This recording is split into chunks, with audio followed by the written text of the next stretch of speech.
ದಗದಗ ಹೊತ್ತಿ ಹುರಿಯುವ ಕಾಡ್ಗಿಚ್ಚು ಆರುವ ಲಕ್ಷಣಗಳೇ ಕಾಣಿಸ್ತಾ ಇಲ್ಲ. ಈ ನಡುವೆ ಅಗ್ನಿವ್ಯೂಹದಲ್ಲಿ ಸಾಲು ಸಾಲು ಸ್ಫೋಟಗಳು ಸಂಭವಿಸ್ತಾ ಇವೆ.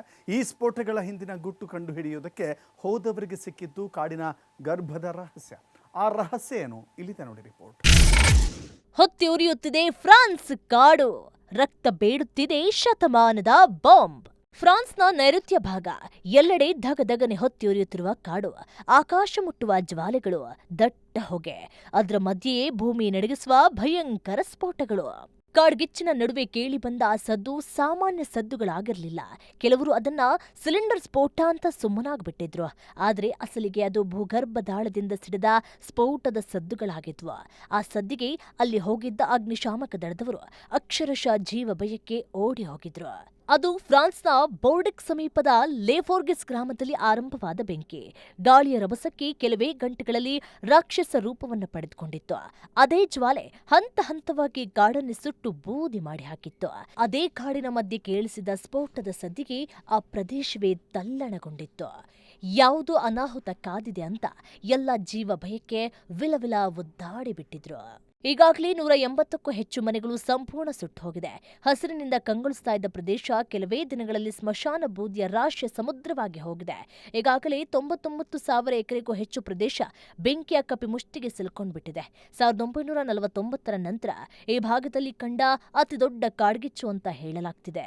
ಇದೇ ಕಾಡ್ಗಿಚ್ಚಿನ ವ್ಯೂಹದ ನಡುವೆ ಒಂದಲ್ಲ ಎರಡಲ್ಲ ಸಾಲು ಸಾಲಾಗಿ ಭಾರೀ ಸದ್ದುಗಳು ಕೇಳಿಬರ್ತಾನೆ ಇತ್ತು.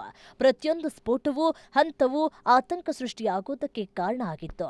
ಕೆಲವರು ಅದು ಮನೆಯೊಳಗೆ ಇದ್ದ ಸಿಲಿಂಡರ್ ಸ್ಫೋಟ ಅಂತ ಅಂದುಕೊಂಡಿದ್ರು. ಆದ್ರೆ ಹತ್ರ ಹೋಗಿ ನೋಡಿದಾಗಲೇ ಅಲ್ಲಿನ ಅಸಲಿ ಕಹಾನಿ ಬಯಲಾಗಿತ್ತು. ಆ ಬೀಭತ್ಸ ಕಾಡ್ಗಿಚ್ಚನ್ನ ಆರಿಸೋಕೆ ಹೋಗಿದ್ದ ಅಗ್ನಿಶಾಮಕ ಸಿಬ್ಬಂದಿ ಕೇವಲ ಬೆಂಕಿಯೊಂದಿಗೆ ಮಾತ್ರವಲ್ಲ, ಕಾಣದ ಮತ್ತೊಂದು ಅಪಾಯದೊಂದಿಗೆ ಹೋರಾಡ್ತಾ ಇದ್ರು. ಅವರಿಗೆ ನೆಲದಡಿ ಏನೋ ಅಡಗಿದೆ ಎಂಬ ಅನುಮಾನ ಬಂದಿದ್ದೆ ತಡ ತಕ್ಷಣವೇ ಸ್ಫೋಟಕ ತಜ್ಞರನ್ನ ಸ್ಥಳಕ್ಕೆ ಕರೆಸಿದ್ದಾರೆ. ಅವರು ಪತ್ತೆ ಹಚ್ಚಿದ ಕೆಲ ಸಾಕ್ಷಿಗಳನ್ನ ನೋಡಿ ಇಡೀ ಫ್ರಾನ್ಸೇ ಬೆಚ್ಚಿ ಬಿದ್ದುಬಿಟ್ಟಿದೆ. ಅಸಲಿಗೆ ಭೂಮಿಯೊಳಗೆ ಅಡಗಿದ್ದು ಸಾಮಾನ್ಯ ಕಬ್ಬಿಣದ ತುಂಡುಗಳಲ್ಲ, ಇಲ್ಲ ಯಾವುದೇ ಸಿಲಿಂಡರ್ ಅಲ್ಲ, ಅದು ಪ್ರಕೃತಿ ಮರೆಮಾಚಿದ್ದ ಯುದ್ಧದ ಭೀಕರ ನೆನಪು. ಹೌದು, ಸುಮಾರು 80 ವರ್ಷಗಳ ಹಿಂದೆ ನಡೆದ ದ್ವಿತೀಯ ವಿಶ್ವ ಯುದ್ಧದ ಸ್ಫೋಟಕ ಅವಶೇಷಗಳು ಅಲ್ಲೇ ಹೋಗಿದ್ವು.